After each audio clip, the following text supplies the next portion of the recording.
আপনি কবরে যাবেন বাপ, আপনি কোনো সন্দেহ নাই হাসরের ময়দানে দাঁড়াইতে হবে। আল্লাহ তাআলা বারবার এটা বলছে, বাপ বা ইলাইহিন নুশুর, আমার কাছে ফিরতে হবে। বা ইলাইহি তুহশারুন, আমার কাছে জমা হইতে হবে। বা ইলাইহি তুরজাউন, আমার কাছে ফিরে আসতে হবে। বা ইলাইহিল মাসির, আমার কাছে প্রত্যাবর্তন করতে হবে। ইলাল্লাহি মারজিউকুম জামিআন, তোমরা সকলেই আমার কাছে প্রত্যাবর্তন করতে হবে। সুম্মা তুরাদ্দুনা ইলা আলিমিল গায়বি ওয়াশ শাহাদা, তোমাদেরকে ফেরত আনা হবে সব জাননেওয়ালা মালিক আল্লাহ পাকের নিকটে। এইভাবে কোরআনের পাতায় পাতায় সূরায় সূরায় আল্লাহ এটা বলছে, এরে বান্দা বিশ্বাস কর, এখানে থেকে লন্ডন, লন্ডন থেকে আমেরিকা, আমেরিকার থেকে আটলান্টিক মহাসাগরও যদি পার হইয়া ওই পারে বাড়ি বানাও, ওই পারের জন্য চিরদিন চলে যাও, ঘুরে ফিরে যেখানেই যাও আমার কাছে আসতো। এলাকায় আর আইলা না, গ্রামে আর আইলা না, দেশে আর আইলা না, লন্ডনে বাড়িঘর করে সেটেলড হয়ে গেলা, কোনো অসুবিধা নাই। আমি লন্ডনও চিনি, আমি সিলেটও চিনি। কথা বলেন না? লন্ডনে তুমি কোনানে আসো এটাও আমি জানি, সিলেটে কোনানে আসো এটাও আমি জানি। হ্যাঁ, আমার কাছে আসতে হবে, আমার কাছে ফিরতেই হবে। ইন্নাল্লাহা সায়ুকাল্লিমু, হাদিসে আছে, নবী বলেন আল্লাহ তাআলা প্রত্যেকের সাথে হাসরের ময়দানে, দোস্ত, যুবক ভাই, মুরব্বী বাপ, আল্লাহ নবী বলছে একজন একজন করে আল্লাহ কথা বলবে প্রত্যেকের সাথে হাসরের মাঠে, একজন একজন। ফালা আনসাবা, কোন আত্মীয়তার সম্পর্ক থাকবে না। ওয়ালা ইয়াতাসাআলুন, কেউ কাউকে কিছু জিজ্ঞেস করবে না, আলাদা আলাদা, যাও যাও তোমারটা তুমি যাও, যাও, একজন একজন দাঁড়াও। ওয়াকিফুহুম ইন্নাহুম মাসউলুন, আল্লাহ ফেরেশতাকে বলবে, এর দাঁড় করাও, এখানে কি জিজ্ঞেস করা হবে এখন। আল্লাহ তাআলা আমল নামা সামনে নিয়ে আল্লাহ নিজে বলবেন, বান্দা দেখো তো, লিমা ফাআলতা হাদা, এটা কেন করছো? লিমা ফাআলতা হাদা, লিমা তারাকতা হাদা, এটা কেন ছেড়ে দিছো বান্দা? ফজরের নামাজ পড়ো নাই আজ কতদিন হয় বলো, কি কারণ? তুমি কি ঘুম থেকে ওঠো নাই? 1 ঘন্টা পরে হলেও তো উঠছই, তুমি নাফরমান। 1 ঘন্টা আগে উঠলে কি অসুবিধা হইতো? তোমার কি শয়তানে কামড়াইছিল? কথা বলেন না? তোমার কি ইবলিসে কামড়ায়? তুমি উঠলে না কেন বলেন? বিমান যদি রাতের 3টা বাজে ফ্লাইট হয়, তখন কি বিমানের 3 ঘন্টা আগে গিয়ে দাঁড়ায় থাকে না? সেটা পারলা 4 রাকাত নামাজের জন্য 10টা মিনিট উঠতে পারলা না কেন বলেন না? মূল কারণ কি? মূল কারণ হলো নাফরমান সিদ্ধান্ত নিছে, আমি ঠান্ডা মাথায় হাসতে হাসতে খেলতে খেলতে আগুনে জ্বলমু, জাহান্নামে পুরমু, এটাই আমার ফয়সালা। হুজুর আপনি আমারে ডাকেন না, আমি বেহেশতে যাইতাম না। ঠিক না বলেন? হেতের মূল কথা এটা, মূল সিদ্ধান্ত এটা, আমি যাইতাম না বেহেশত। নাইলে এত হুজুরের শিক্ষার, এত আলেম ওলামার এত বয়ান, এত জুমার আলোচনা, এত কিছুর পরে চতুর্দিকে কুদরতের নিদর্শন, আল্লাহর নিদর্শন, কোরআন, কিতাব, আলেম, মসজিদ, মাদ্রাসা, এত কিছু থাকার পরেও একটা লোক জাহান্নামে যায় কিভাবে? পথ হারায় কিভাবে?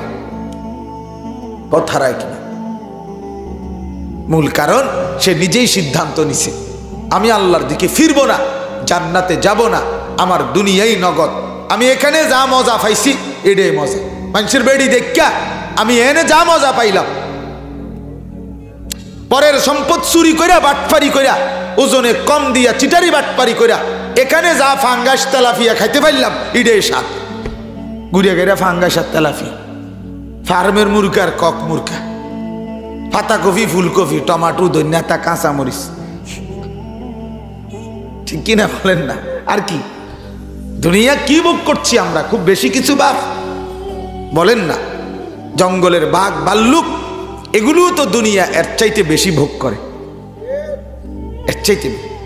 জঙ্গলের বাঘ সে তো কোনো বেলা ফাঙ্গাস খায় না, তেলাপিয়াও খায় না, প্রত্যেক বেলা গোশত খায়, তার হায়াত যতদিন গোশত ততদিন। আপনি খান প্রত্যেক বেলা গোশত, তা আপনি কি দুনিয়া ভোগ করলেন বলেন? দুনিয়া বেশি কি ভোগ করছে? সাগরের একটা তিমি, আমাদের চট্টগ্রামের বিখ্যাত আলেম আল্লামা ডক্টর আফম খালিদ হুসাইন দামাত বারাকাত, বাংলাদেশের বিশিষ্ট গবেষক আলেম, ওনার বয়ানে আমি একদিন শুনছি, হযরত বলছেন, গবেষকরা বলছে একটি তিমি প্রতিদিন 200 মানুষ, যুবক যে পরিমাণ খাবার খায়, একটি তিমি একবারে ওই পরিমাণ খাবার খায়। আপনি বলেন একটি হাতি, হযরত বলছেন 250 কেজি খাবার প্রতিদিন খায়, 250 কেজি। হাতি 90 লিটার পানি খায় প্রতিদিন, উনি বলছেন আপনি 250 কেজি খাবার। এবং হযরত আজীব কথা বলছে, আমার খুব দিলে লাগছে এই কথাটা।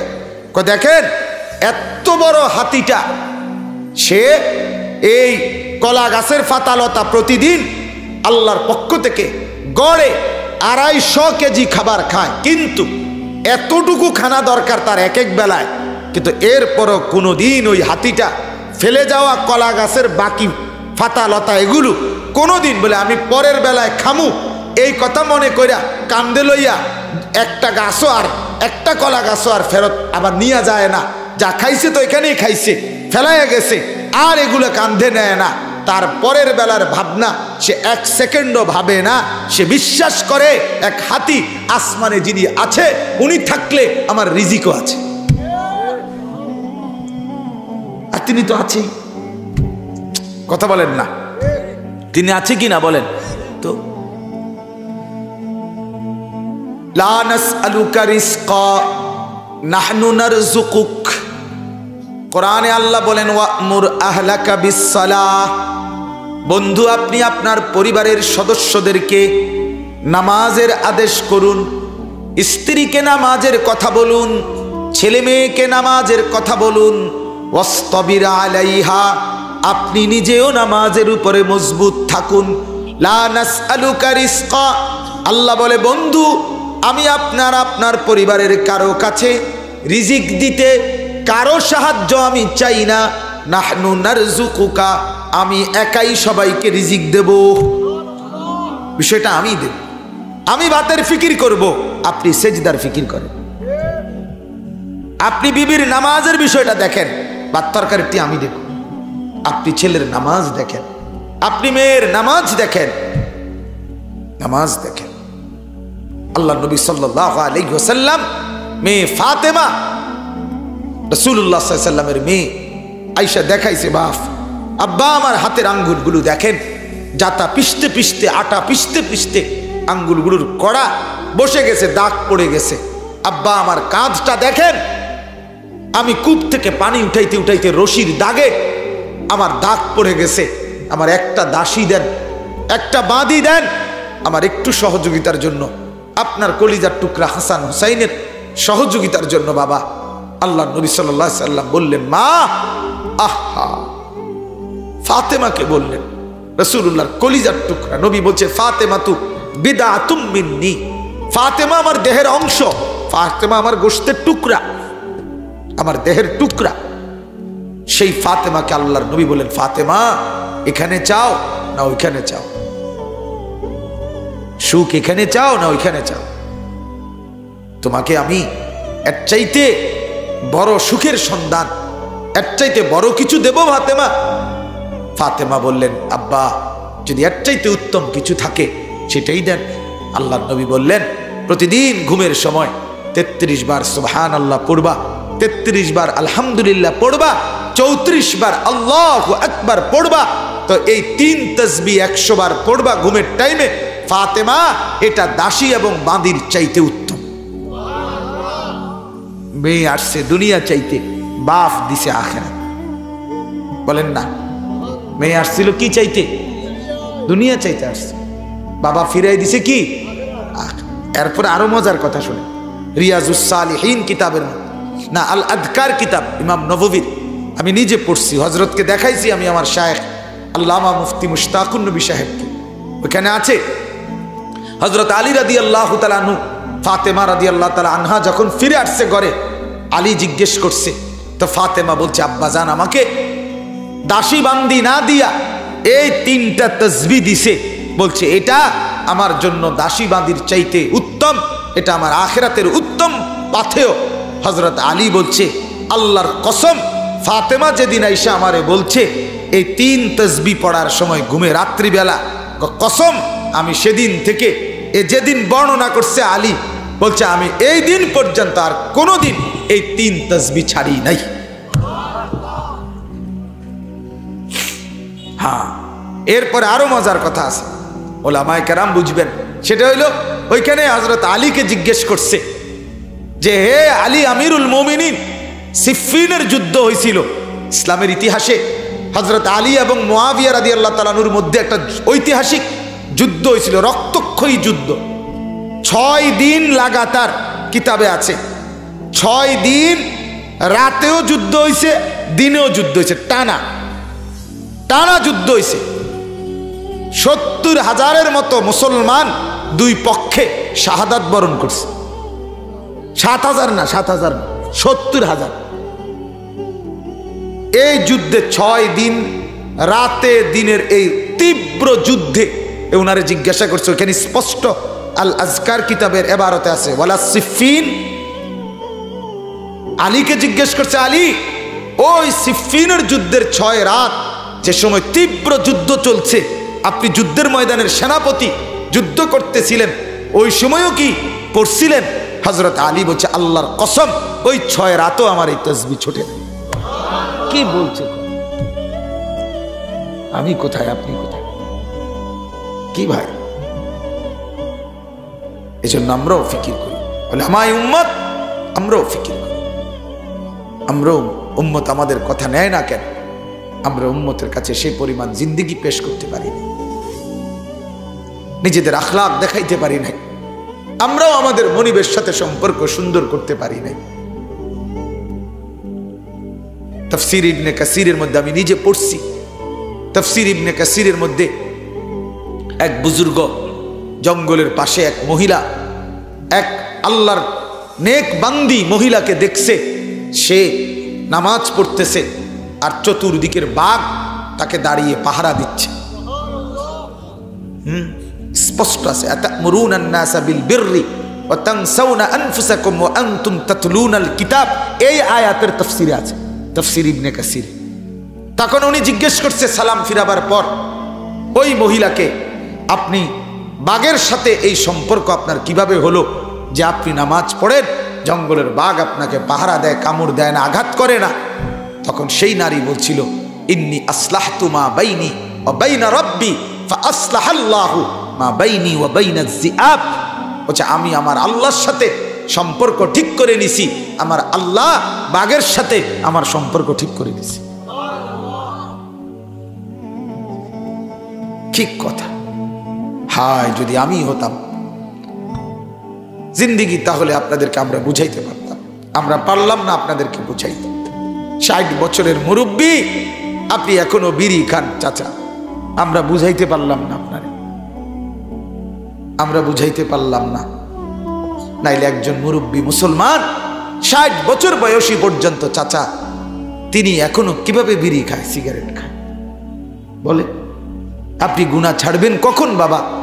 আপনি কবরে যাবেন না, আপনি মরবেন না, 60 বছর হয়ে গেছে, এখনো পৃথিবীতে থাকতে চাচ্ছেন, আর কতদিন? 600 বছর। তাইলে এই বিড়ি খানার বদ অভ্যাস ছাড়বেন কখন?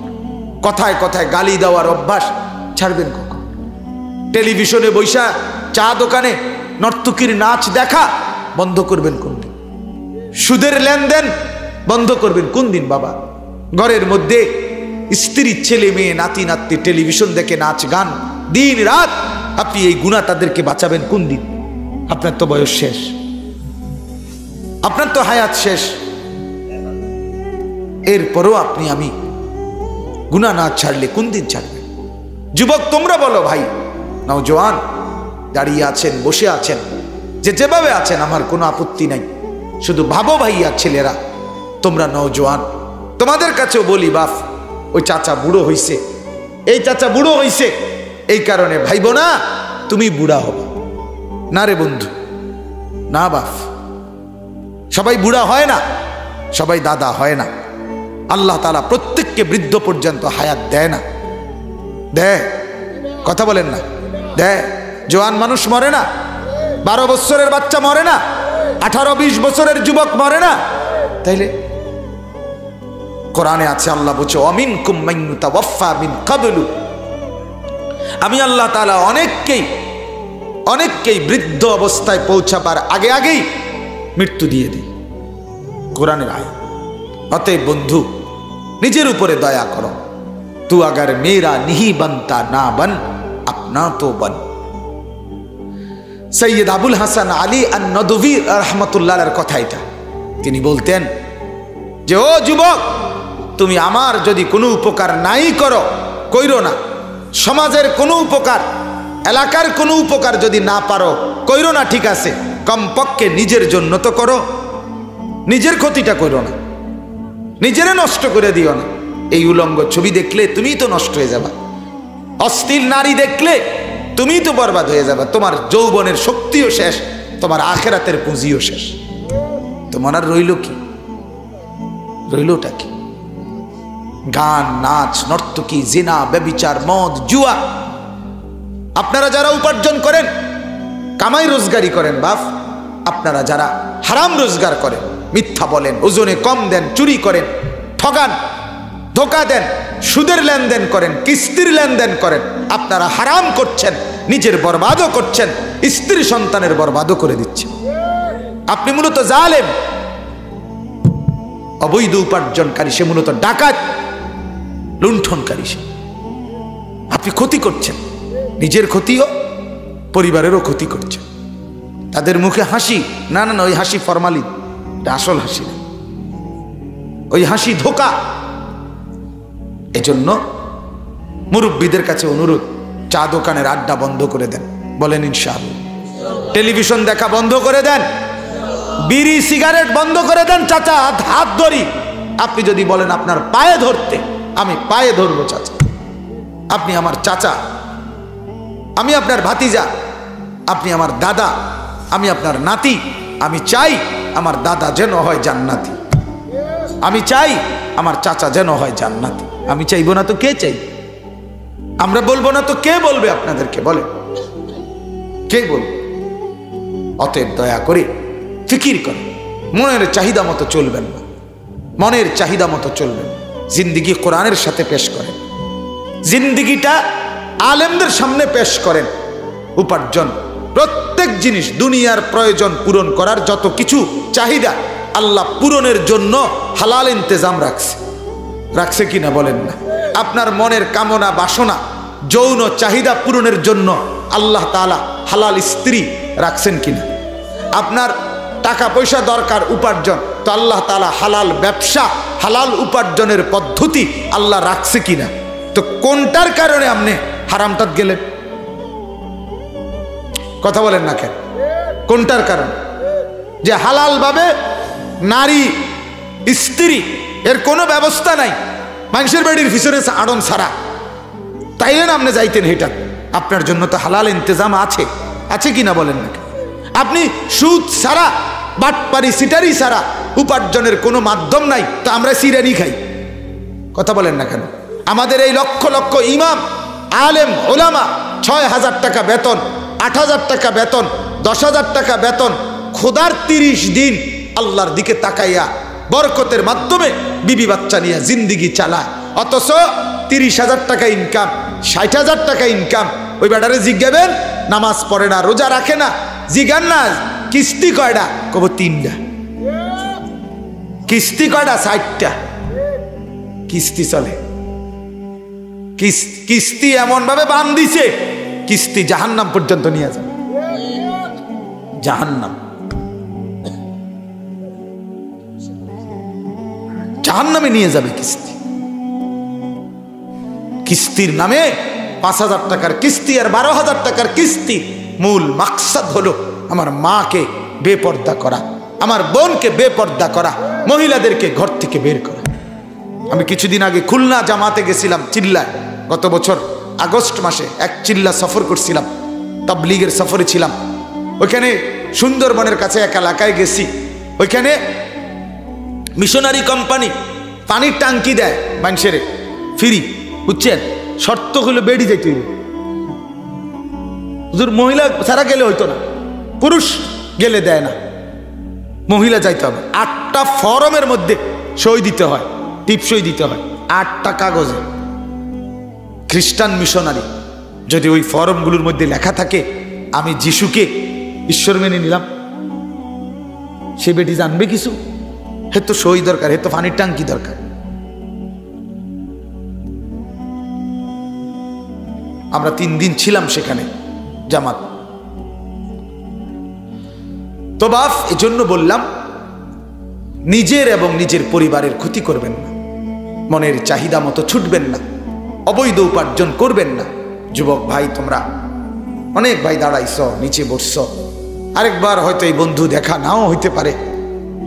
আমি বলে গেলাম ভাই, অশ্লীলতার মধ্যে মজা নাই, সুখ নাই, গুনার মধ্যে তৃপ্তি নাই বন্ধু, মনের খয়াল খুশি মতো চলার মধ্যে তৃপ্তি নাই। পৃথিবীর সমস্ত নারী উলঙ্গ করেও যদি তোমারে দেখায়, এরপরও তোমার আরো দেখতে মন চাই, তৃপ্তি হবে না ভাইয়া। কিন্তু হালাল স্ত্রী একজন দিয়েই স্বামীর তৃপ্তি হয়ে যায়।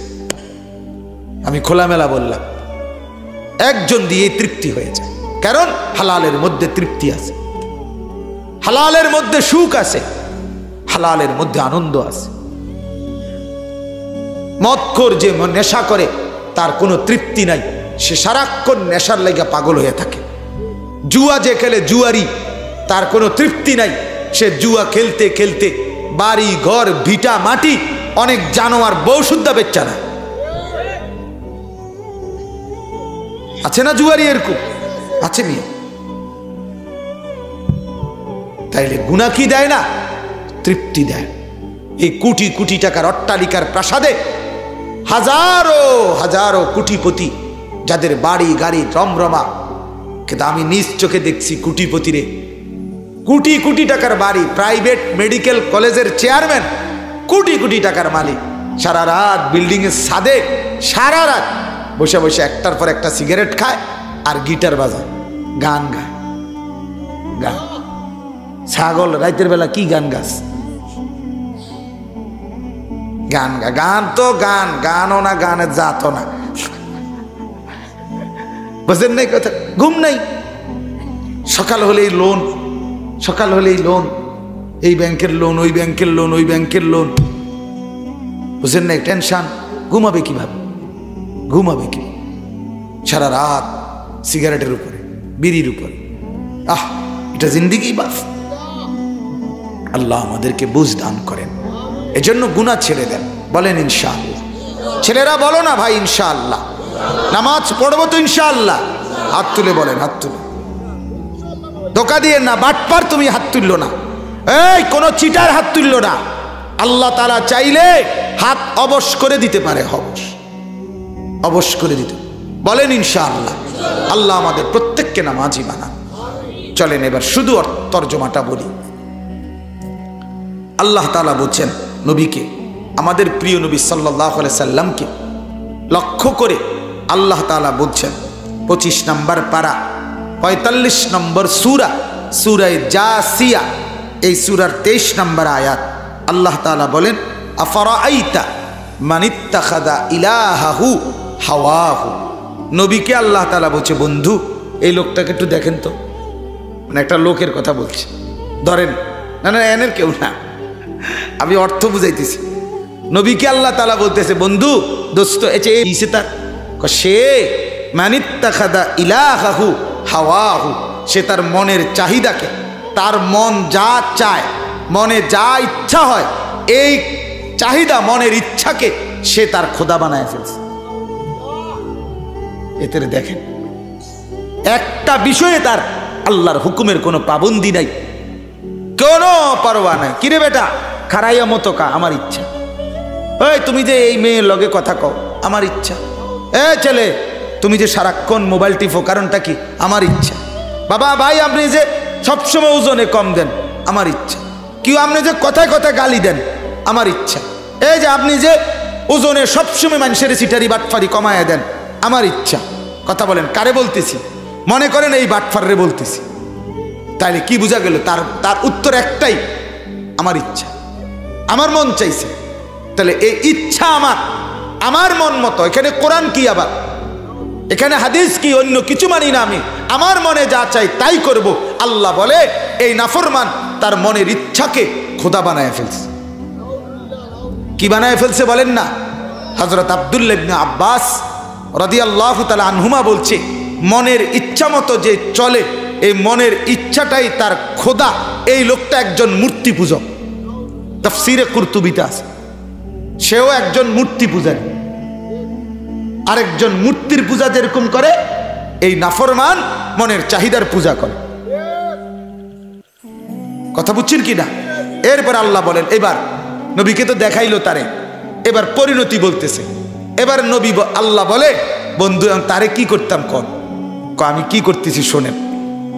আল্লাহ তাআলা বলেন, 1 নাম্বার, ওয়া আদাল্লাহুল্লাহু আলা ইলমিন, তার কাছে কিন্তু আমি আল্লাহ সব কিছুর জ্ঞান পৌঁছাইছি, কিতাবও দিছি, বুঝাইবার মতো আপনাকেও পাঠাইছি, পরবর্তীতে আলেমও দিছি, সর্বযুগে সর্বজামানায়।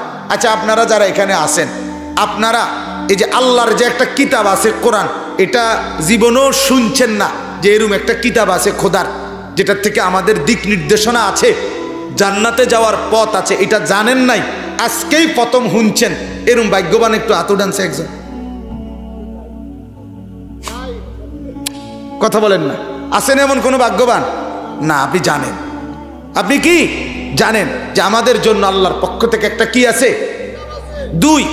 2 নাম্বার, আপনারা এমন কে আছেন যে জানেন না যে আমরা কোরআন বুঝার জন্য, জান্নাতে যাওয়ার জন্য, আমল চিনবার জন্য বুঝাইয়া দেওয়ার মতো আলেম নাই, বুঝানোর মতো কোনো লোক নাই? এরকম মহল্লাবাসী কেডা? হাত উঠান তো। কথা বলেন না। আল্লাহর জমিন আল্লাহ এভাবেই সাজাইছেন, জমিনের যেখানেই মানুষের অস্তিত্ব, ওয়া জাআকুমুন নাদির, আল্লাহ বলে ভয় প্রদর্শনকারী, আখিরাতের কথা বলা, জাহান্নামের কথা বলা, পরকালের কথা বলার মতো ভয় প্রদর্শনকারী উপযুক্ত বান্দা প্রত্যেকের কাছে আমি পাঠাইছি। কথা বলেন। আজকে নতুন করে আমার থেকে শুনছেন, এটা কি? এমন কিচ্ছু নেই। নামাজ আপনার আগের হুজুর যা বলছে 5 ওয়াক্ত, আমি আসছি যেহেতু কুমিল্লার থেকে, কাজে আমার মতে 6 ওয়াক্ত। মতনে না, আমি নতুন কি কইলাম? তাই কুমিল্লার থেকে আইয়া কিলা বলল। কথা বোঝেন না? নতুন একটা বেজালে যদি না লাগাইতে পারলাম তো কিতামাইলাম আর। কথা বলেন না? না, কথা তো পুরানো, ঠিক কিনা বলেন না?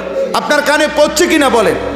মিথ্যা বলা মহাপাপ, এটা আজকেই প্রথম শুনছেন তো? আল্লাহ তাআলা বলেন আলা ইলমিন, সব কিছুর জ্ঞান তার কাছে পৌঁছানোর পরেও সে যেহেতু মনের চাহিদাকেই শুধু গ্রহণ করছে, আমার ইলম, কোরআন সুন্নাহ, আমার ওলামাদের বর্ণনা, এগুলো যখন প্রত্যাখ্যান করছে, তা আমি 1 নাম্বার শাস্তি দিছি, আদাল্লাহুল্লাহ, আমি আল্লাহ এবার তাকে পথভ্রষ্ট, গোমরা করে দিলাম।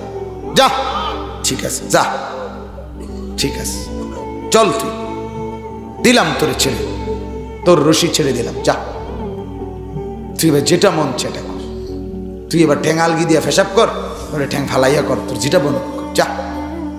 1 2 ওয়া খাতামা আলা সামঈহি ওয়া কলবি, দ্বিতীয় শাস্তি আল্লাহ বলে মনের খেয়াল খুশি মতো, মনের ইচ্ছা যা করে তা মতো যে চলে, আমি 2 নাম্বার শাস্তি দেই, তার কান এবং তার দিল, এই দুইটাকে মোহর মেরে দিই, সিল মেরে দেয়, বন্ধ করে দিলাম, বন্ধ আটকাই দিলাম, একদম বন্ধ করে দিলাম। যা, এই দিল আর কোনোদিন আলো দেখবে না, হক দেখবে না, মসজিদ দেখবে না, আখিরাতের কথা মনে হবে না এই দিলে। আর এই কান আর কোনোদিন আল্লাহর কথা শুনবে না, বুঝবে না কিছু। 3 নাম্বার শাস্তি, ওয়াজআলা আলা বাসারিহি গিশাওয়া, 1 নাম্বার পথভ্রষ্ট করে দিলাম, 2 কান এবং অন্তরে মোহর মেরে দিলাম, 3 চোখের উপরে পর্দা ফেলে দিলাম। কে কাকে? যে সিদ্ধান্ত আমার ইচ্ছা যা হয় আমি তাই করব, আমার ইচ্ছা। আপনি আপনার ঘরে টেলিভিশন নিছেন কার ইচ্ছায়? আপনার ইচ্ছা নাকি কোরআনের সিদ্ধান্তে? আপনি বিড়ি সিগারেট খাচ্ছেন বছরের পর বছর, কার ইচ্ছা? আপনার ইচ্ছা নাকি কোরআন হাদিসের ইচ্ছা নাকি আলেমদের সিদ্ধান্তে? কথা বলেন না। আপনার স্ত্রী বেপর্দা, আপনি মেনে নিচ্ছেন, এটা আপনার ইচ্ছা, এটা আমরা বলি না। আপনি অবৈধ রোজগার করেন, আপনার ইচ্ছা। মনে রাখেন, গুনাহ যদি লম্বা হয়, প্রতিদিন একরকম, 30 বছর একই রকম সিটারির ব্যবসা, 20 বছর প্রতিদিন আপনার ঘরে রঙিন টেলিভিশন চলে, 30 বছর আপনি একই রকম বিড়ি সিগারেট খান, 30 বছর আপনি একই রকম গালিগালাজ করেন, বোঝা গেল গুনার উপরে যদি কেউ দীর্ঘদিন একই রকম থাকে, আহা ভয় হয়, না জানি আল্লাহ তার দিল বন্ধ করে দিল। নাহলে ইমানদারের দিল তো গুনার কারণে ছটফট করার কথা। কথা বলেন না। কথা তো ছিল কি করার কথা? ছটফট করার কথা ছিল। ছটফট করে না কেন? গুনাহ এত বারবার করার পরে প্রতিদিন নামাজ ছুটে যায়। মসজিদের সামনে দোকানদার, তার দোকানের সামনে, তার দোকান থেকে চা খাইয়া মানুষে নামাজে যায়, তা মানুষে নামাজ ফেরাইসা তার দোকানে চা খায়, কিন্তু ডাকাইতে আজকে 10 বছর দোয়ানদারি করে, একটা সেজদা মসজিদে দেয় না। কি প্রমাণ করে? তোর দিল বন্ধ করে দিছে খোদা। কথা বলেন না। নাইলে তোর কলজার ভিতরে একটা বার নামাজ পড়তে মন চায় না, তুই মানুষ? নাউজুবিল্লাহ। আল্লাহ মাফ করে দেন, আল্লাহ মাফ করে।